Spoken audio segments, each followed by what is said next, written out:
अस्सलाम वालेकुम स्टूडेंट्स। आज हम चैप्टर नंबर 1 एक्सरसाइज 1.5 को सिंप्लीफाई करेंगे।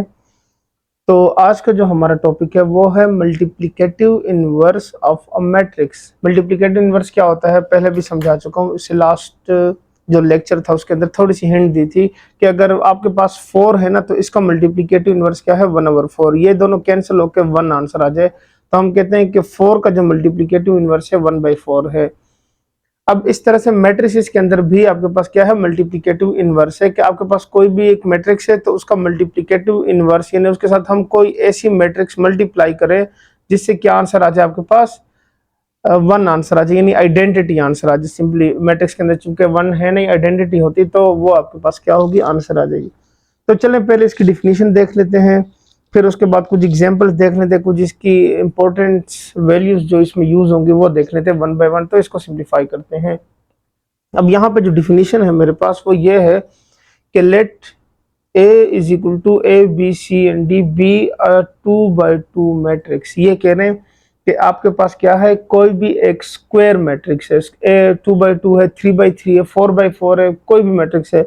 तो इस 9 क्लास के अंदर आपकी सिर्फ क्या है 2/2, यानी जो उसकी स्क्वायर मैट्रिक्स कंडीशन में सिर्फ 2/2 ही है। बाकी अगर मौका मिले इंशाल्लाह आपको फर्स्ट ईयर में आगे पढ़ने का तो वहाँ पे आप मैथमेटिक्स वाले स्पेशली उनकी बात कर रहा हूँ, क्योंकि बायोलॉजी वाले जो है वो तो फिर मैथ्स नहीं पढ़ेंगे, जो मैथ्स पढ़ेंगे उनको ही मौका मिलना है। वो फिर आगे चल के इनकी जो हायर डिटर्मिनेंट्स या जो भी आगे वैल्यूज है इनवर्स की फाइंड करने के लिए जो यूज होते हैं वो जाके आगे फिर इंशाल्लाह पढ़ेंगे। अच्छा जी, अब इसमें क्या कह रहे हैं, the determinant of A denoted by A determinant where is defined as. ठीक हो गया, तो उसमें पहली चीज है डिटर्मिनेंट फाइंड करना। सो वो क्या कह रहे हैं कि आपके पास कोई भी एक स्क्वायर मैट्रिक्स है, अब हम क्या करते हैं उसका डिटर्मिनेंट फाइंड करते हैं। उसको इस तरह से डिनोट किया जाता है DET, डिटर्मिनेंट ऑफ ए, और ए डिटर्मिनेंट इस तरह से साइड से लाइन लगाते हैं, इज डिफाइंड एज, उसको इस तरह से डिफाइन किया गया, इस तरह से सॉल्व किया जाता है कि where A determinant is equal to determinant of A, B, C and D। इसमें जो ये वाली वैल्यूज है यानी फर्स्ट और लास्ट वैल्यू, इसको हम पहले क्या करते हैं मल्टीप्लाई कर देते हैं, तो वो आ जाएगा आपके पास A मल्टीप्लाई बाय D। ये वैल्यू आ गई आपके पास इस तरह से। फिर नेक्स्ट क्या करते हैं, C को मल्टीप्लाई कर लेते हैं B के साथ, तो ये हो जाएगा, इनके दरमियान में जो साइन है वो नेगेटिव साइन है, और ये हो जाएगा B मल्टीप्लाई बाय C, तो ये बन जाएगा AD माइनस BC। ये आपके पास क्या है, इसका आंसर आ गया। चूंकि A और B लिखे हुए तो इसलिए आपके पास कोई नंबर नहीं है। अब हम क्या करते हैं, इसके फर्दर एग्जाम्पल कोई सॉल्व कर लेते हैं या कोई क्वेश्चन लिख लेते हैं जिसमें से हम क्या कर सकें, इसको सिंप्लीफाई कर सके कि डिटर्मिनेंट होता क्या है।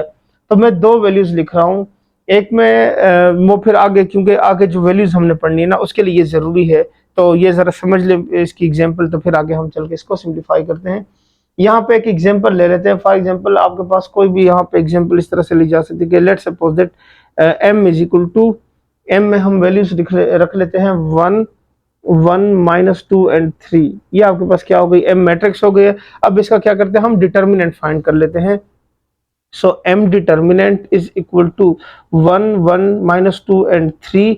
सो ये हो जाएगा 1 multiply by 3 minus 1 multiply by -2। अच्छा जी, दूसरी बात, यहाँ पे ब्रैकेट का इस्तेमाल लाजमी करना है, बेशक पॉजिटिव साइन हो नेगेटिव साइन हो। अक्सर बच्चों के नेगेटिव साइन यहाँ पे बहुत ज्यादा गलतियां की होती हैं, जिसकी वजह से वो कहते हैं कि हमने तो सही पूरा मेथड सही लिख कर आए थे लेकिन उस तरह से नंबर नहीं मिले, क्योंकि आपके जाहिर बात है डिटर्मिनेंट पहला स्टेप भी गलत हो गया, तो आगे फिर वो कैसे आपको सिर्फ मेथड के ही मार्क्स देते हैं, आपको क्वेश्चन के मार्क्स पूरे नहीं मिलते। तो मेरी सजेशन यही होगी कि आप ना ब्रैकेट का इस्तेमाल करें, 3 1 ज़र 3 माइनस माइनस प्लस, और ये हो जाएगा 2 1 ज़र 2, सो ये हो गया 5। So m determinant is equal to 5। ये आपके पास क्या हो गया, इसका आंसर आ गया। ठीक हो गया। ये आपने एक एग्जांपल, यहाँ पे आपके पास नॉन नेगेटिव नंबर आया है, नॉन जीरो नंबर आया है, नॉन नेगेटिव नहीं। अब हम नेक्स्ट जो सॉल्व करते हैं उसमें जीरो जब आ जाए तो फिर उसमें क्या कंडीशन होगी, यानी वो भी समझ लेते हैं। तो यहाँ पे एक और मैट्रिक्स लिख लेते हैं, चले B से रिप्रेजेंट कर लेते हैं। उसमें हम यहाँ पे वैल्यू लिख लेते हैं कि वो है आपके पास 2, 6, 1 and 3। ये मैंने एग्जांपल लिख ली। सो B डिटर्मिनेंट का हम यहाँ पे 2, 6, 1 and 3, ये हो जाएगा 2 multiply by 3 minus 1 multiply by 6। So 3 2 ज़र 6 minus 6 is equal to 0। So B determinant क्या हो गया, 0 आ गया।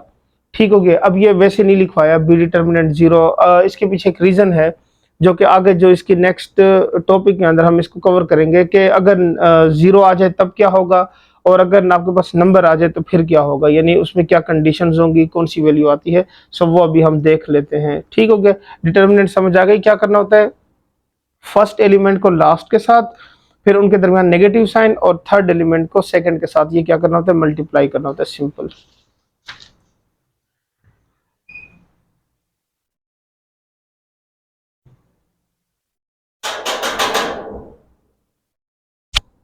अच्छा जी, हमारा जो नेक्स्ट टॉपिक है वो है singular and non singular matrix. Singular non singular, जिस तरह मैंने अभी पीछे पढ़ाया ना कि एक की वैल्यू जो है डिटर्मिनेंट से 5 आई है और दूसरी की 0 आई है, तो उसके पीछे रीजन मैं भी बता देता हूँ। सिंगुलर मैट्रिक्स, सिंगुलर का क्या, सिंगुलर मैट्रिक्स क्या होती है। अब मैट्रिक्स, स्क्वायर मैट्रिक्स की बात हुई है, ठीक है ना। Specially a square matrix M is called singular if the determinant of M is equal to 0। अगर M का डिटर्मिनेंट 0 हो जाए तो हम उसको नाम देंगे कि ये सिंगुलर मैट्रिक्स है, और अगर M का डिटर्मिनेंट नॉन जीरो हो यानी जीरो ना आए तो हम कहते हैं कि वो क्या है, आपके पास नॉन सिंगुलर है। बस सिंपल, ये जो पीछे हमने एग्जांपल देखी है वही इसके आंसर थे कि जिससे 5 आंसर आया था वो नॉन सिंगुलर मैट्रिक्स है, और जिससे आपके पास 0 आंसर आया है तो वो क्या है, आपके पास सिंगुलर मैट्रिक्स है। ठीक हो गया। ये हम इसलिए पढ़ते हैं क्योंकि आगे इसके पीछे एक रीजन है, वो अभी मैं आपको आगे चल के ही बताता हूँ जब हम इनवर्स का फॉर्मूला लिखेंगे वहां पे। और इसके क्वेश्चन जो है वो एक्सरसाइज में लिखे हुए, तो हम क्या करेंगे, वही क्वेश्चन सिंप्लीफाई कर लेंगे, तो उससे क्या होगा, आपके यहाँ पे एग्जांपल्स और भी ज्यादा हो जाएंगी। अच्छा जी, नेक्स्ट जो टॉपिक है वो क्या है, एडजॉइंट ऑफ मैट्रिक्स। मैट्रिक्स का एडजॉइंट क्या होता है। सो इसकी डिफिनीशन देख लेते हैं, फिर मैं आपको वैसे ही समझा देता हूँ, आपको समझ आ जाएगी। Adjoint of a square matrix A B C and D is obtained by interchanging the diagonal entries and changing the sign of other entries. So it is called the adjoint of a matrix. So adjoint of a matrix A is denoted by adjoint of A। ये क्या रहे हैं हम, मैं आपको आसान अल्फाज में समझा देता हूँ। ये कह रहे हैं कि अगर हम फर्स्ट और यानी फॉर एग्जांपल मैं यहाँ पे एग्जांपल समझा देता हूँ। ए मैट्रिक्स है जिसमें लिखा हुआ है 1 3 -4 7, ठीक हो गया। और मैं क्या लेता हूं, एडजॉइंट ऑफ ए ले लेता हूं। तो वो कह रहे हैं कि आप फर्स्ट और लास्ट एलिमेंट यानी ये दो जो मैट्रिक्स यानी वैल्यूज हैं इनकी जगह चेंज कर दे 7 और 1, ठीक हो गया। इन दो वैल्यूज की क्या कर दें, आप साइन चेंज कर दे, यानी यहाँ पे +3 है तो ये -3 हो जाएगा, और ये -4 है तो ये +4 हो जाएगा। तो इसको क्या कहा जाता है, इसको एडजॉइंट ऑफ अ मैट्रिक्स कहा जाता है, सिंपल अल्फाज में। ठीक हो गया। दोबारा समझने क्या लिखा है हमने कि अगर आपके पास क्या हो, एक मैट्रिक्स हो और उसका एडजॉइंट फाइंड करना हो, तो हम क्या करते हैं, फर्स्ट और लास्ट एलिमेंट, ये देखें फर्स्ट और ये लास्ट, इन दोनों की जगह चेंज करेंगे। सेकंड और थर्ड एलिमेंट के क्या करेंगे, हम साइन चेंज करेंगे, तो उसको हम क्या कहते हैं, एडजॉइंट ऑफ अ मैट्रिक्स कहते हैं। ठीक हो गया, उम्मीद है समझ आ गई होगी। तो नेक्स्ट जो है वो हम क्या करते हैं, आगे इसको वेरीफाई करते हैं इसमें कि जो एक्सरसाइज के क्वेश्चंस हैं वो देख लेते हैं, और साथ में हम वो जो उसकी बात करूं फार्मूले की, इनवर्स के फार्मूले की, वो भी लिख लेते हैं। अच्छा जी, नेक्स्ट जो टॉपिक है वो है इनवर्स ऑफ अ मैट्रिक्स या multiplicative inverse of a matrix. तो हम देख लेते हैं कि let's suppose that A be a non singular matrix. Non singular की बात हुई है, नॉन सिंगुलर का मतलब क्या कि ए डिटर्मिनेंट 0 ना हो। अब वो रीजन अभी बता देता हूँ कि then it's inverse, A inverse जो होगा वो क्या होगा, जब इसके साथ मल्टीप्लाई हो ए इंटू ए इनवर्स या A inverse into A is equal to identity matrix आ जाए, तो हम कहेंगे कि ये क्या है, आपस में मल्टीप्लिकेटिव इनवर्स है। इसका फार्मूला है आपके पास A inverse is equal to adjoint of A divided by A determinant, ये इसका फार्मूला है। अब देखें अगर ए डिटर्मिनेंट 0 हो जाए तो 1/0 जो है वो अनडिफाइन होता है। अनडिफाइन उसे कहते हैं मैथमेटिक्स में वो तमाम नंबर जो अभी तक हम फाइंड नहीं कर सकते या हमें अभी तक उसकी वैल्यू मालूम नहीं हुई, तो वो सारे के सारे क्या है, अनडिफाइंड है। यानी आपके पास क्या होगा, 1/0 से इन्फिनिटी आंसर आ जाएगा। अब इसको दो तरह से लिखा जाता है, डिफरेंट टीचर जो है अलग अलग मेथड से करवाते हैं। एक मेथड ये है कि आप एडजॉइंट की वैल्यू लिखें, उसके नीचे डिटर्मिनेंट को डिवाइड कर दें, या एडजॉइंट के साथ आप उसकी डिटर्मिनेंट की वैल्यू को डिवाइड करके मल्टीप्लाई कर दें। दोनों में एक ही अमल दोहराया जाता है। तो हम देखेंगे जो आपको फिर इजी लगा तो आप उसको फॉलो कर लीजिएगा। ठीक हो गया, बस ये फार्मूला याद रखना, ये इंपॉर्टेंट फार्मूला है पूरी एक्सरसाइज 1.5 के लिए। दूसरी बात, 1.6 में से एक लॉन्ग क्वेश्चन आता है, जिस तरह मैंने पहले भी बताया था। अब उस 1.6 के लिए आपने इसी एक्सरसाइज की हेल्प लेनी है। अक्सर बच्चे क्या करते हैं कि सिर्फ 1.6 इंपॉर्टेंट है तो बाकी कुछ भी नहीं पढ़ते, तो उनको मैं यही सजेशन दूंगा कि 1.4 में देखें, चले और ना भी पढ़े तो 1.4, 5 और 6 लाजमी करें। अब उसके पीछे रीजन मैं बता देता हूँ।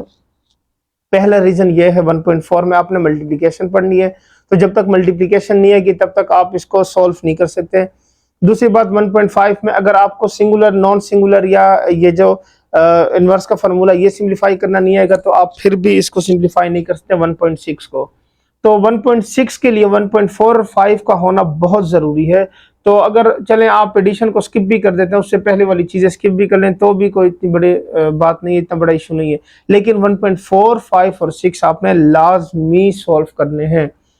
और दूसरी बात, अक्सर बच्चों को हम ये कहते रहते हैं कि आप ना क्वेश्चन की प्रैक्टिस खुद करें। वो क्या करते हैं, क्वेश्चन देखते हैं, उनको कहते हैं हम जी समझ आ गई है। अब वो उस टाइम तो समझ आ गई है, पहले भी लेक्चर में बता चुका हूँ, क्योंकि हमें बार बार ये चीज़ें फेस करने को दिख रही है।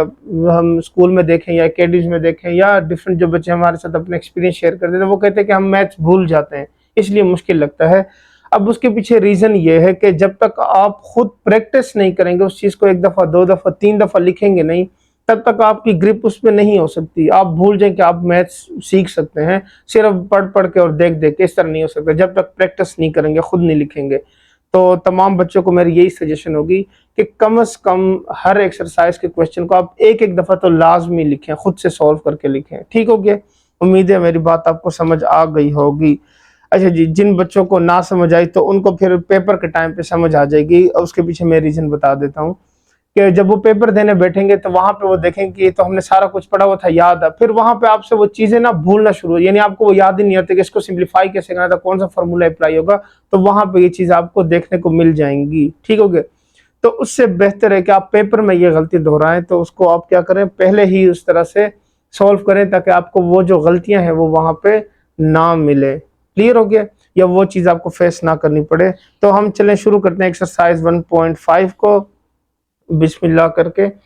तो हम पहले क्वेश्चन को देख लेते हैं, find the determinant of the following matrices, यानी डिटर्मिनेंट फाइंड करना है मैट्रिसेस का। डिटर्मिनेंट अभी मैंने बता दिया है क्या होता है। सिंपल आपने क्या करना होता है, क्वेश्चन 1 को चले देख लेते हैं, 1 बाय 1 सॉल्व करते हैं। ए मैट्रिक्स गिवन है जिसमें लिखा हुआ है -1, 1, 2 एंड 0। ठीक हो गया? सो ए डिटर्मिनेंट फाइंड कर लेते हैं, ये हो जाएगा -1, 1, 2 एंड 0। ठीक हो गया? अब हम क्या करते हैं, फर्स्ट और थर्ड एलिमेंट को क्या करते हैं, मल्टीप्लाई करते हैं, और इस तरह से -1 मल्टीप्लाई बाय 0, -1 मल्टीप्लाई बाय 2, तो ये हो जाएगा 0 -2 is equal to -2। So A determinant is equal to -2। इसका क्या हो जाएगा, आंसर फाइंड हो जाएगा। ठीक हो गया? समझ आ गई है? नेक्स्ट क्वेश्चन इसका सिंप्लीफाई कर लेते हैं। तो सेकंड पार्ट है इसका बी वाला, b is equal to 1, 3, 2 and -2. So b determinant is equal to 1, 3, 2 and -2. ठीक हो गया? 1 multiply by -2 and -2 multiply by 3। यह हो गया आपके पास 2 1 ज़र -2 एंड -3 2 ज़र 6 and which is equal to -8। So b determinant is equal to -8। तो ये क्या हो गया, इसके आंसर आ गए। ठीक हो गया? अब हम क्या करते हैं, इसके फर्दर नेक्स्ट जो इसके 2 क्वेश्चन है वो भी सिंप्लीफाई कर लेते हैं, फिर उसके बाद क्वेश्चन नंबर 2 को सिंप्लीफाई करते हैं।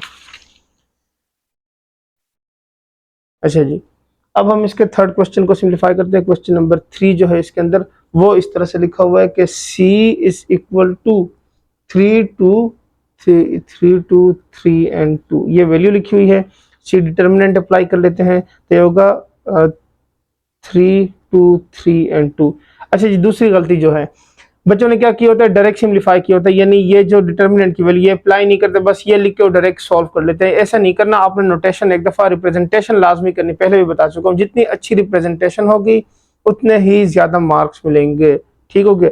सो 3 मल्टीप्लाई बाय 2 -2 मल्टीप्लाई बाय 3, सो 3 2 ज़र 6 -6 इज इक्वल टू 0। तो C determinant is equal to 0। ये इसका क्या हो गया, आंसर आ गया।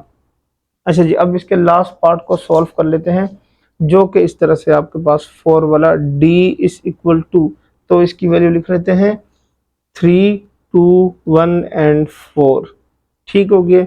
डी डिटर्मिनेंट अप्लाई कर लेते हैं, 3, 2, 1 एंड 4, तो ये हो जाएगा 3 multiply by 4 minus 1 multiply by 2, तो 3 4 ज़ा 12 माइनस 2 इज इक्वल टू 10, तो C determinant is equal to D determinant, sorry, तो ये हो गया 10, तो ये इसका क्या हो गया, इसका आंसर आ गया। ठीक हो गया। अब हम क्या करते हैं, फर्दर इसके क्वेश्चन नंबर 2 को सिंप्लीफाई करते हैं, जो कि है हमारे पास इस तरह से कि आपने ये बताना है कि कौन सी मैट्रिसेस सिंगुलर हैं और कौन सी मैट्रिसेस नॉन सिंगुलर हैं। ठीक हो गया। तो वो मैंने अभी बता दिया था कि सिंगुलर नॉन सिंगुलर क्या होता है शाबाश, कि डिटर्मिनेंट 0 हो तो क्या कहते हैं हम, सिंगुलर है, और डिटर्मिनेंट नॉट इक्वल टू 0 हो तो हम क्या कहते हैं, नॉन सिंगुलर हैं। तो इसको देख लेते हैं, फिर इसको हम फर्दर सिंप्लीफाई करते हैं। तो जल्दी जल्दी लिख लेते हैं क्वेश्चन नंबर 2। क्या लिखना हमने, find which of the following matrices are singular and non singular. ठीक हो गया। तो ये हम देख लेते हैं सिंगुलर और नॉन सिंगुलर मैट्रिसेस कौन सी हैं। सेम वही काम करना है, बस एडजॉइंट अप्लाई करना है, डिटर्मिनेंट्स अप्लाई करना है, और उसके बाद देखना है कि वो आंसर क्या आ रहा है उसका, तो 1। अब हमारे पास क्या है, पहला काम होगा, ए मैट्रिक्स गिवन है तो यहाँ पे हम लिख लेते हैं 3, 6, 2 and 4। So A determinant is equal to 3, 6, 2 and 4। अब आपके पास ये आ जाएगा 3 multiply by 4 minus 6 multiply by 2, so 3, 2, 4, 12 minus 6 2 ज़ार 12, so which is equal to 0। So A matrix का आंसर क्या हो गया, 0 हो गया, तो हम क्या कहेंगे, ए इज सिंगुलर मैट्रिक्स। तो ये इसका क्या हो गया, आंसर हो गया। हमने बताना भी है कि सिंगुलर है या नॉन सिंगुलर है। तो देख रहे हैं डिटर्मिनेंट फाइंड के 3 4 ज़ार 12 और 6 2 ज़ार 12, तो ये 12 माइनस 12 क्या हो गया, आंसर आ गया 0। अब हम क्या करते हैं, नेक्स्ट क्वेश्चन को इसके सिंप्लीफाई करते हैं। सेकंड पार्ट है इसका कि b is equal to 4, 1, 3 and plus 2। So b determinant is equal to 4, 1, 3 and plus 2, 4 multiply by 2 minus 1 multiply by 3, तो 4 2 ज़ार 8 minus 3 is equal to 5 not equal to 0। सो हम क्या कहते हैं, बी डिटर्मिनेंट का 5 आंसर आ गया, तो ये क्या है, B is non singular matrix. तो ये इसका क्या हो गया, आंसर आ गया। ठीक हो गया, समझ आ गई है। अच्छा जी, इसके नेक्स्ट 2 पार्ट्स हैं वो मैं आपके लिए छोड़ रहा हूँ, वो आपने खुद सिंप्लीफाई करें ताकि आपकी भी थोड़ी सी क्या हो जाए, इसके ऊपर प्रैक्टिस हो जाए, क्योंकि ऑलमोस्ट सारे क्वेश्चन मैं सॉल्व कर दूंगा तो आपने फिर प्रैक्टिस कोई नहीं करनी। ठीक हो गया, तो वो 2 पार्ट्स मैंने आपके लिए छोड़ दिए हैं। सो क्वेश्चन नंबर 3 लिख लेते हैं। क्वेश्चन नंबर 3 क्या करें, find the multiplicative inverse if exist. ठीक है ना, अगर होती है तब फाइंड करें। तो क्वेश्चन लिख लेते हैं। क्वेश्चन नंबर 1 है इसका, a is equal to -1, 3, 2 and 0। ठीक हो गया। मैं इसका फर्स्ट और लास्ट वाला पार्ट सिर्फ सॉल्व करूंगा, फिर बाकी पार्ट्स आपने क्या करना है, खुद सिंप्लीफाई करने हैं 2, ताकि आपकी भी प्रैक्टिस हो जाए। अब हम क्या करते हैं, इनवर्स फाइंड करें, यानी हमने फाइंड करना है ए इनवर्स। में फॉर्मूला लिख लेता हूँ, adjoint of A divided by A determinant. आपने भी क्या करना है, सॉल्व करने से पहले फार्मूला लिख लेना है ताकि आपको याद रहे कि मैंने सॉल्व क्या करना है। अब इससे मुझे हेल्प मिलेगी कि पहला काम मैंने क्या करना है, डिटर्मिनेंट फाइंड करना है, ये याद रखें। एडजॉइंट पहले नहीं, डिटर्मिनेंट पहले। अगर डिटर्मिनेंट आंसर 0 आता है तो आपने लिखा सोल्यूशन नॉट एग्जिस्ट, बस आंसर आ गया, वहीं पे सॉल्व हो गया। अगर आंसर 0 नहीं आता तो फिर हम फर्दर सिंप्लीफाई करेंगे। तो देख लेते हैं कैसे सिंप्लीफाई करना है। ए डिटर्मिनेंट फाइंड करेंगे, -1, 3, 2 and 0, so which is equal to, ये आ जाएगा आपके पास -1 मल्टीप्लाई बाय 0 -3 मल्टीप्लाई बाय 2, तो ये हो जाएगा 0 -6 is equal to -6 not equal to 0। 0 नहीं है ना, तो क्या लिखेंगे, सो सोल्यूशन, या इसके जगह लिखेंगे इनवर्स एग्जिस्ट। ठीक है ना। तो इसका इनवर्स फाइंड हो सकता है। अब हम क्या करेंगे, इसका एडजॉइंट फाइंड कर लेंगे, एडजॉइंट ऑफ ए।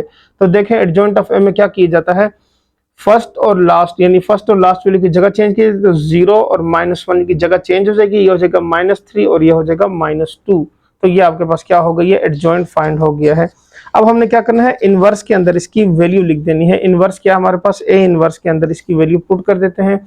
तो वो आपके पास इस तरह से आ जाएगा कि A inverse is equal to adjoint of A divided by A determinant. So adjoint की वैल्यू है आपके पास 0, -3, -2 एंड -1 डिवाइडेड बाय ए की वैल्यू शाबाश क्या थी, -6 आया था। ठीक हो गया।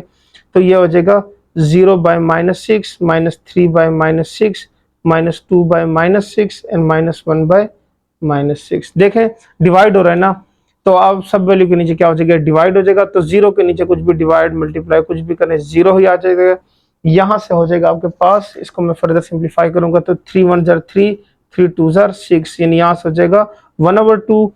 तो वो भी हम लिख लेते हैं। फिर उसके बाद नेक्स्ट जो है वो आपके पास आ जाएगा 2 1 जार 2 एंड 2 3 जार 6। तो ये आपके पास क्या बन जाएगा, 1/3। और ये माइनस और माइनस क्या हो जाएगा, ये दोनों कैंसिल हो जाएंगे। तो यहां से आपके पास आंसर आ जाएगा 1/6। तो A inverse is equal to 0, 1/2, 1/3 and 1/6। तो ये इसका क्या हो गया, आंसर आ गया। ठीक हो गया। वेरिफिकेशन नहीं करनी क्योंकि वेरिफिकेशन गिवन ही नहीं है, हमने बस सिर्फ क्या करना था, फाइंड करना था इसका इनवर्स। तो हमने वो इनवर्स फाइंड कर लिए है। उम्मीद है समझ आ गई होगी। एक और क्वेश्चन मैं करा देता हूँ, बाकी दो पार्ट्स आपके लिए छोड़ रहा हूँ। जब आप उसकी प्रैक्टिस करेंगे तो आपकी भी इसके ऊपर ग्रिप अच्छी हो जाएगी। अच्छा जी, इसका जो फोर्थ वाला पार्ट है जिसमें फ्रैक्शन लिखी हुई है वो अक्सर बच्चों से सिंप्लीफाई नहीं होता, तो वो मैं कर देता हूँ आपको। इसका फोर्थ वाला चले कर लेते हैं। अब वो है आपके पास कि d is equal to 1/2, 3/4 +1 and +2। ठीक हो गया। ये इसकी क्या है, वैल्यू गिवन है हमें। अब हम क्या करते हैं, इसको फर्दर सिंप्लीफाई करते हैं। तो सिंप्लीफिकेशन कैसे होगी आपके पास, पहला काम हमारा क्या है, फार्मूले को लिख लेना, D inverse is equal to adjoint of D divided by D determinant. So पहले क्या करते हैं, हम डी का डिटर्मिनेंट को फाइंड कर लेते हैं। यहाँ पे हो जाएगा 1/2, 3/4, 1 and +2। So which is equal to 1/2 multiply by 2 -1 -3/4। तो ये +2 और ये 2 क्या होगा, कैंसिल हो जाएगा। 1 माइनस यहाँ पे हो जाएगा मल्टीप्लाई हो जाएगा, तो ये हो जाएगा -3/4। सो ये आपके पास आ जाएगा 1 + 3/4। तो इसका एलसीएम ले लेते हैं यहाँ पे। तो एलसीएम आपके पास क्या होगा, सॉरी यहाँ पे प्लस, तो ये आपके पास क्या होगा पॉजिटिव और ये यहाँ पे नेगेटिव साइन है। तो ये आपके पास क्या होगा 4 - 3 divided by 4। So which is equal to 1/4 not equal to 0। So inverse exist. ठीक हो गया। ये यहाँ पे कंफ्यूजन हो गई, ये मल्टीप्लिकेशन की जगह पे नेगेटिव साइन आ गया था। ठीक हो गया। तो यहाँ पे 1 लिखा हुआ है, ये देख लीजिएगा। अच्छा जी, अब हम क्या करते हैं, इसका एडजॉइंट फाइंड करते हैं। So adjoint of D is equal to क्या होता है, शाबाश देख लें, 2 और 1/2 इन दोनों की जगह चेंज हो जाएगी। और यहाँ पे क्या होगा आपके पास, ये जो -3/4 हो जाएगा और ये हो जाएगा -1। ये हो गया एडजॉइंट। ठीक हो गया। अब हम डी इनवर्स फाइंड कर लेते हैं, जो कि आपके पास adjoint of D divided by D determinant. तो हम वैल्यूज फाइंड कर चुके हैं। हम क्या करते हैं, इसकी वैल्यूज को लिख देते हैं। ये अब आपके पास हो जाएगा D inverse is equal to, ये जो है ना, मैं दूसरा फार्मूला जो था वो उसके अकॉर्डिंग अच्छे चलें, ये देख लें, 1/2, 3/4, 1 एंड +2 डिवाइडेड बाय 1/4। ये 4 जब एक दफा डिवाइड हुए ना तो फिर से डिवाइड हुए, तो ये यहाँ जब जाएगा ना इससे मल्टीप्लाई हो जाएगा, यानी ये बन जाएगा which implies that D inverse is equal to 4 multiply 1/2, 3/4 +1 and +2। ये आपके पास क्या हो जाएगी, वैल्यू आ जाएगी। So D inverse is equal to 4 multiply 1/2, 4 multiply 3/4, 4 multiply by 1 and 4 multiply by 2। ठीक हो गया। तो ये हो जाएगा D inverse is equal to 2 1 जार 2, 2 2 जार 4। सो 2 हो जाएगा, 4 4 से कैंसिल, 3 हो जाएगा, 4 1 जार 4, 4 2 जार 8। तो ये आपके पास क्या हो गया, डी इनवर्स फाइंड हो गया। तो ये हमारा क्या हो गया, आंसर आ गया। ठीक हो गया, उम्मीद है समझ आ गई। ऊपर जो कंफ्यूजन हुई थी वो आपने ध्यान से करनी है, क्योंकि जल्दी जल्दी सॉल्व करें, काफ़ी टाइम भी हो गया है लेक्चर रिकॉर्ड करते हुए। सो इस वजह से छोटी मोटी मिस्टेक्स को इग्नोर कर दिया करें। अच्छा जी, क्वेश्चन नंबर 4 को सिंप्लीफाई करते हैं, जो कि है हमारे पास if A is equal to 1 2 4 and 6 and B is equal to 3 -1 2 and -2। अब क्या करना है, हमने तीन इसके दो पार्ट सॉल्व करने हैं, यानी क्वेश्चन नंबर 4 के दो पार्ट्स हैं। पहले पार्ट्स में आपके पास क्या है कि A multiply by adjoint of A multiply by A, determinant of A multiply by identity. ये तीन हिस्से हैं। अब चूंकि इसमें लेफ्ट राइट वाली कंसेप्ट नहीं है, तो मैं आपको यही सजेस्ट करूंगा, आपने इस तरह लिखना है, टेकिंग फर्स्ट पार्ट, इसका फर्स्ट पार्ट ये देखना, first part, second part, third part, तीन हिस्सों में डिवाइड कर लेते हैं। फर्स्ट पार्ट सॉल्व कर लेते हैं। तो ए की वैल्यू हमारे पास गिवन है और हम उसका एडजॉइंट फाइंड कर लेंगे। तो ए क्या है, 1 2 4 एंड 6। एडजॉइंट में शाबाश क्या करते हैं, 1 और 6, यानी ये जो फर्स्ट एलिमेंट और लास्ट एलिमेंट दोनों की जगह चेंज हो जाएगी, 6 और 1 हो जाएगा। ये दो जो है पॉजिटिव है दोनों, तो ये क्या हो जाएंगे आपके पास, नेगेटिव हो जाएंगे। ये हो जाएगा -2 एंड -4। अब इन दोनों को मल्टीप्लाई करना है। देख लें, अब मल्टीप्लीकेशन आ गई है। तो आपके पास अगर 1.4 आपने सिंप्लीफाई नहीं की तो आपको मल्टीप्लिकेशन नहीं आएगी, क्योंकि वहां पे रूल्स और उसमें मल्टीप्लिकेशन स्टेप्स जो हो गए वो सारा कुछ आपने वहां से पढ़ के आना है। ठीक हो गया, तो ये हो जाएगा 2/2 और ये भी 2 यानी इनके रोज और कॉलम की तादाद सेम है, तो हम क्या कर सकते हैं, इसको मल्टीप्लाई कर सकते हैं। अब क्या होगा, first row first column 1 multiply by 6 and 2 multiply by -4, फिर 1 मल्टीप्लाई बाय यानी फर्स्ट रो सेकंड कॉलम, तो 1 multiply by -2 and 2 multiply by 1, ये इस तरह हो जाएगा। अब ये सिंप्लीफाई हो गए।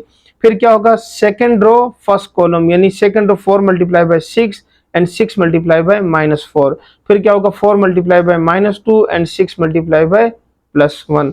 तो ये हो जाएगा 6 1 जार 6 एंड 4 2 जार -8, इस तरह से आ गया। ये -2 +2, 24 -24 एंड -8 +6। अब क्या करेंगे हम इसको, 6 -2 से 8 से -2 आ गया, ये +2 और ये -2 +24 -24 कैंसिल, 0 0 एंड -2। अब देखें फर्स्ट पार्ट था ना, तो इसलिए मैंने इसको 1 का नाम दे दिया है, क्योंकि लास्ट में फिर हम मेंशन कर देंगे कि 1 2 3 की मदद से हमने वेरीफाई कर लिया। नाउ टेकिंग सेकंड पार्ट क्या था आपके पास, adjoint of A determinant of adjoint of A multiply by A. ठीक हो गया, तो इसको सॉल्व कर लेते हैं। ये अब आपके पास आ जाएगा, चूंकि वैल्यू फाइंड कर चुके हैं एडजॉइंट की, तो वो हम लिख लेंगे। अब देखें ये पहले आ गया और ये बाद में लिख लिया हमने। अब क्या होगा, again first row first column, first row second column, फिर second row first column and second row second column. तो ये होगा 6 multiply by 1 -2 multiply by 4, 6 multiply by 2 and -2 multiply by 6। फिर होगा -4 multiply by 1, 1 multiply by 4, -4 multiply by 2 and 1 multiply by 6। ये value हो गई आपके पास। अब हम इसको फर्दर सिंप्लीफाई करेंगे, तो ये आपके पास हो जाएगा 6 -8 हो जाएगा। फिर ये 12 -12, ये दोनों कैंसिल हो जाएंगे, 4 -4 भी कैंसिल हो जाएंगे, -8 +6 से -2। तो सेकंड पार्ट और फर्स्ट पार्ट तो इक्वल आ गए। अब हम इसके थर्ड पार्ट को देखें, क्या इससे भी यही आंसर आता है। सो इसमें डिटर्मिनेंट गिवन है, ए मैट्रिक्स गिवन है, इसका डिटर्मिनेंट फाइंड कर लेते हैं, 1 2 4 एंड 6। तो 6 1 जार 6, 1 मल्टीप्लाई बाय 6 -4 2 जार 8, 6 -8 से -2 आ गया। अब हम क्या करेंगे, इसको आइडेंटिटी मैट्रिक्स के साथ मल्टीप्लाई कर लेते हैं। तो -2 मल्टीप्लाई बाय 1 0 0 1, सो -2 1 जार -2, 0 जार 0 0 एंड -2। तो देख लें, from 1 2 and 3 we proved A into adjoint of A, adjoint of A multiply by A and determinant of A multiply by identity. तो हमने तीनों वैल्यूज को प्रूफ कर लिया कि वो तीनों क्या आ रही हैं आपके पास, इक्वल आ रही हैं।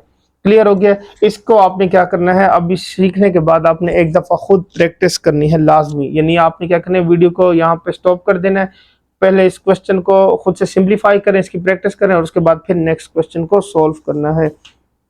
अच्छा जी, अब फिर क्या करते हैं, b इंटू, यानी इसका मैंने बताया था ना 4 के दो पार्ट्स हैं आपके पास। एक तो आपने क्या करना है, ये जो भी हमने सॉल्व कर लिया वो वेरीफाई करना था। दूसरा क्या है कि b की वैल्यू का इन्वर्स फाइंड करना है, फिर उस इन्वर्स को उसके साथ मल्टीप्लाई करके वेरीफाई भी करना है। तो हमने एक पहले तो इन्वर्स फाइंड करते हैं, फिर उसके बाद वेरिफिकेशन कर लेते हैं।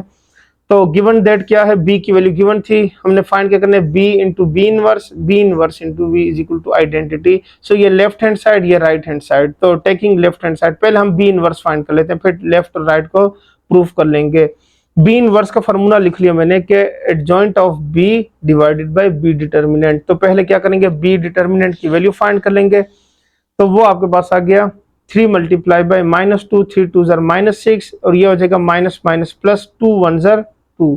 देखिए इन दोनों को मल्टीप्लाई पहले करना है, फिर इन दोनों को मल्टीप्लाई करना है आपने।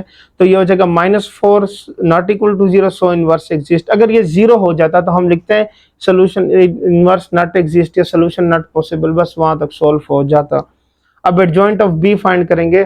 तो देखें अब क्या करेंगे, फर्स्ट और थर्ड लास्ट की जगह चेंज करेंगे, तो -2 और ये 3 हो गया। इन दोनों के साइन चेंज करेंगे तो ये हो जाएगा +1 एंड -2।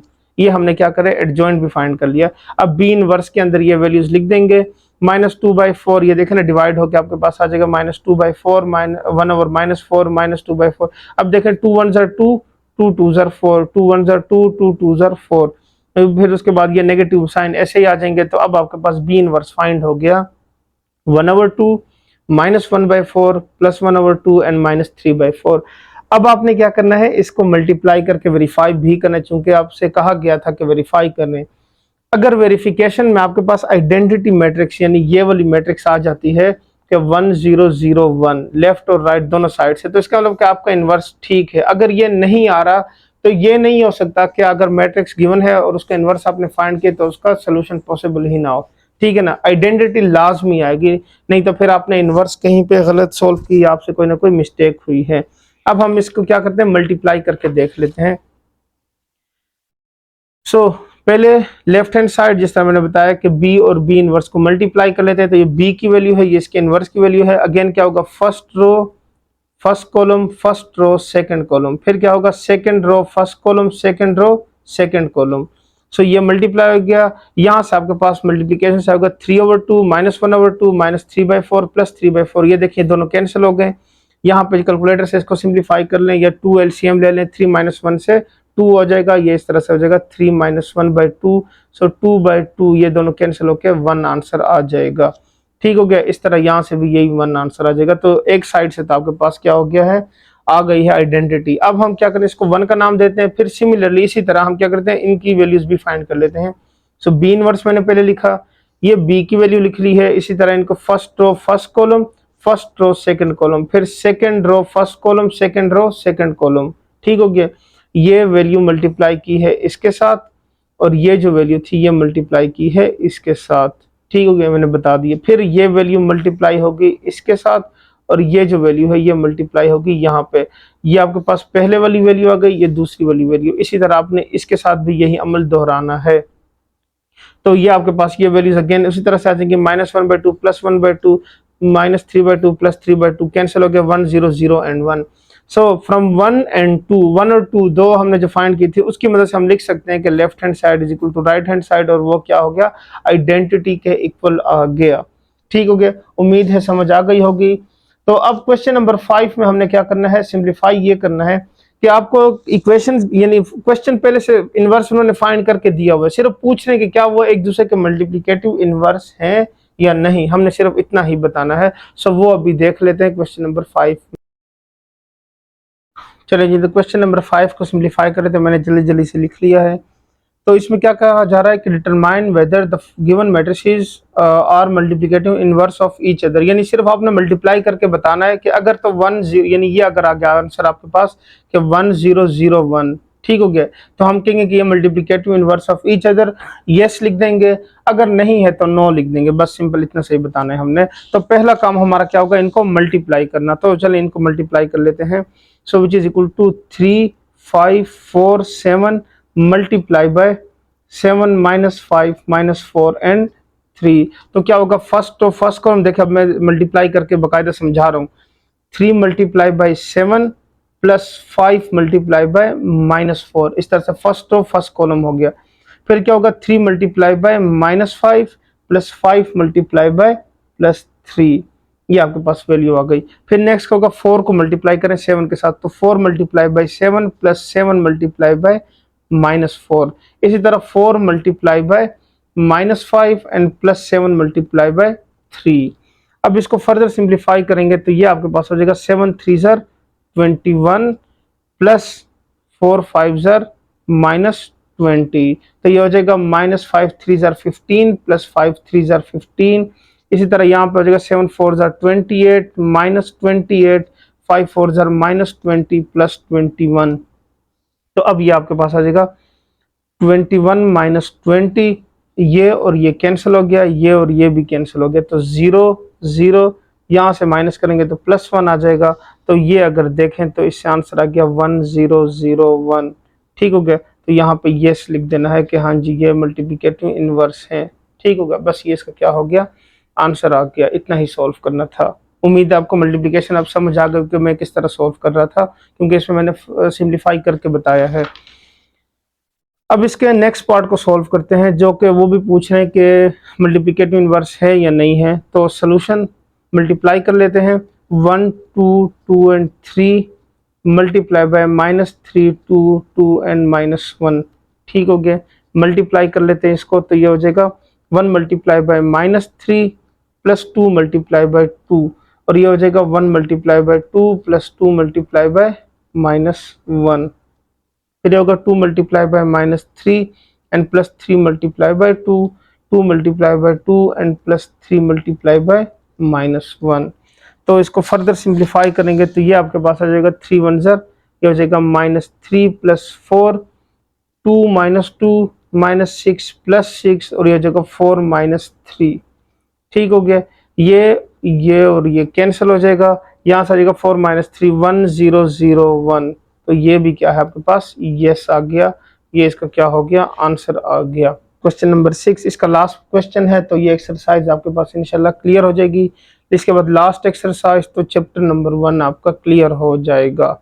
ठीक हो गया। उम्मीद है इंशाल्लाह कल आपका चैप्टर नंबर 1 जो है वो मैं लास्ट इसकी लेक्चर की जो वीडियो है वो भी अपलोड कर दूंगा, तो आपके पास क्या हो जाएगा, ये भी सॉल्व हो जाएगा, यानी चैप्टर नंबर 1 क्लियर हो जाएगा। उसके बाद मैंने एक और वीडियो अपलोड करनी है जो कि आपके पास होगी एसएलओ बेस्ड सिस्टम के अकॉर्डिंग, यानी क्वेश्चन जो होंगे वो मैंने डिफरेंट तरीके से डिजाइन करके, खुद से डिजाइन करके आपको क्वेश्चन दिए होंगे, अपलोड किए होंगे, और उसके ना एक वीक के बाद मैं उसका मतलब सोल्यूशन भी अपलोड कर दूंगा। तो पहले काम आपको क्या होगा, एक वीक के अंदर अंदर आपने अपलोड करके मुझे येस और नो कर देना है कमेंट्स के अंदर कि आपने वो सॉल्व कर ली है, आपसे सॉल्व हुई है नहीं, जब समझे कि आपका टेस्ट हो रहा है सेल्फ असेसमेंट के अकॉर्डिंग।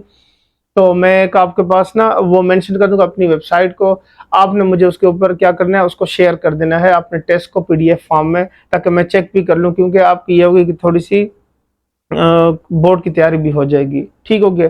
तो इस तरह मैं जब भी चैप्टर एंड होगा तो हर चैप्टर के हिसाब से ना जो इंपॉर्टेंट क्वेश्चन होंगे उसकी मैं सिलेबस बेस के अकॉर्डिंग एक्सरसाइज अपलोड कर दिया करूंगा।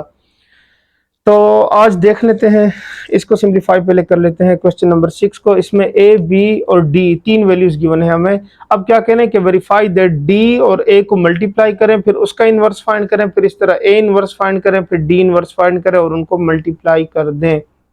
इस वजह से थोड़ा सा लेंथी है, मुश्किल नहीं है, लेंथी क्वेश्चन है। सो डी और ए को पहले मल्टीप्लाई कर लेते हैं। ये डी की वैल्यू है, ये ए की वैल्यू, मैंने मल्टीप्लाई कर दिया इनको, first row first column, first row second column. ठीक हो गया। फिर उसके बाद क्या किया मैंने, फर्स्ट रो ये सेकंड कॉलम हो गया, फिर second row first column, second row second column. तो ये हो जाएगा 3 multiply by 4, 1 multiply by -1, 3 multiply by 0 and 1 multiply by +2। फिर -2 multiply by 4 and 2 multiply by -1, and फिर क्या होगा -2 multiply by 0 and 2 multiply by +2। तो ये हो जाएगा 12 -1 से हो जाएगा 11, फिर हो जाएगा 2 -10 एंड 4। ये आ गया आपके पास। अब हमने क्या करना है, इसका डिटर्मिनेंट फाइंड करना है कि सोल्यूशन एग्जिस्ट भी करता है या नहीं। तो 11 2 -10 और 4 आ जाएगा, ये और ये मल्टीप्लाई होंगे तो ये हो जाएगा 11 मल्टीप्लाई बाय 4, नेगेटिव साइन आ जाएगा इनके दरमियान में, और फिर क्या करेंगे 2 मल्टीप्लाई बाय -10, तो माइनस माइनस क्या होगा, प्लस हो जाएगा। 11 4 ज़र 44 और 10 2 ज़र 20, जब ये प्लस होगा तो 64 आ जाएगा, यानी not equal to 0, so inverse exist. ये मेंशन करना है लाजमी कि ये 0 के इक्वल नहीं है और इसका इनवर्स एग्जिस्ट करता है।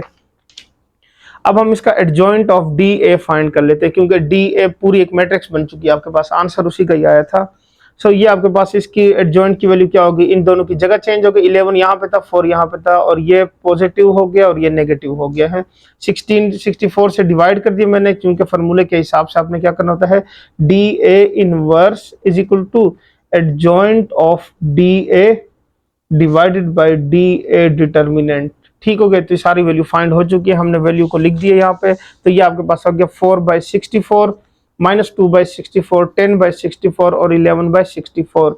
तो आपने जब ये करना है तो 4 1 ज़र 4, 4 16 ज़र, फिर 2 1 ज़र 2, 32 ज़र, फिर 5 2 ज़र 10 एंड 32 ज़र। तो ये हो गया 1/16 माइनस 1/2, 5/32 एंड 11/64। ये इसको हम 1 का नाम दे देते हैं, क्योंकि आगे और भी इसकी वैल्यू सोल्व करनी है। Now taking right hand side, जिसमें हमने ए इनवर्स फाइंड करना है, डी इनवर्स फाइंड करना है और फिर फर्दर सिंप्लीफाई करना है। सो ए इनवर्स की वैल्यू लिख ली है मैंने, adjoint of A divided by A determinant. पहला काम क्या है, ए डिटर्मिनेंट को फाइंड आउट करना। तो फर्स्ट और लास्ट 4 2 ज़र 8 और ये हो जाएगा मल्टीप्लाई होकर 0। तो 8 इज नॉट इक्वल टू 0, सो क्या होगा, इनवर्स एग्जिस्ट करता है। अब हम क्या करते हैं, एडजॉइंट ऑफ ए फाइंड कर लेते हैं। सो ये हो जाएगा adjoint of A is equal to 2 4 0 and 1। ठीक है ना, मैंने इन दोनों की जगह चेंज कर दी और इन दोनों के साइन चेंज कर दिए हैं। ठीक हो गया, अब आ जाते हैं, 0 के साथ कोई साइन नहीं होता तो इसलिए ये 0 एज इट इज रहेगा, ये नेगेटिव था तो ये पॉजिटिव हो गया है। ठीक हो गया, अब हम क्या करते हैं, इसको 8 से डिवाइड कर लेते हैं, चूंकि वो फार्मूला के हिसाब से सॉल्व करें। तो ये हो जाएगा 2 1 ज़र 2, 2 4 ज़र 8, 4 1 ज़र 4, 4 2 ज़र 8। तो बाकी वैल्यू एज इट इज रहेंगी, 1/4 0, 1/8 एंड 1/2। अब मैंने इसको ए का नाम दे दिया, चूंकि 1 यूज कर चुका हूँ पहले, तो इसको ए का नाम आप ना भी दें तो भी ठीक है।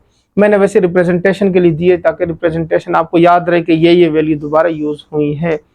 नाउ डी इनवर्स फाइंड किया है, adjoint of D divided by D determinant. अब डी का डिटर्मिनेंट फाइंड करते हैं, तो 3 और 2 को मल्टीप्लाई करेंगे, 3 2 ज़र 6, ये हो जाएगा 1 multiply by -2, so minus minus plus, और 6 + 2 से क्या हो गया, 8 आ गया। So not equal to 0, so inverse exist. अब क्या करते हैं, फर्दर सिंप्लीफाई करते हैं, इसका एडजॉइंट फाइंड कर लिया मैंने। इन दोनों की जगह देखिए, यहाँ पे अगर नजर आ रहा है तो इन दोनों को देख लें, 2 और 3 की जगह चेंज हो गई है और इन दोनों के साइन चेंज हो गए, ये नेगेटिव हो गया और ये पॉजिटिव हो गया है।